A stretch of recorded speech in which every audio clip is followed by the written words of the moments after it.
ლუკა ჩანგელია, რუსთავიორი. საქართველოსა და უნგრეთს შორის არსებული ხანგრძლივი მეგობრობისა და სტრატეგიული პარტნიორობის გათვალისწინებით რას უნდა ველოდოთ თქვენგან? როგორ აპირებთ საქართველოსთან ურთიერთობების გაგრძელებას და იქნება თუ არა უფრო მჭიდრო თანამშრომლობა საქართველოს მთავრობასთან და თბილისთან? მადლობა.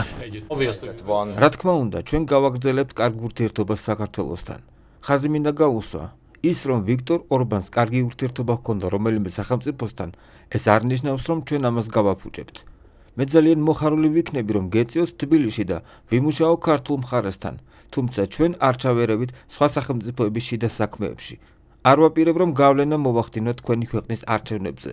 ეს არ არის არც ერთი ევროპული სახელმწიფოს საქმე და ჩემი სტილი, ჩემი მიზანია პატივივცე იმ კონკრეტული ქვეყნის არჩევანს.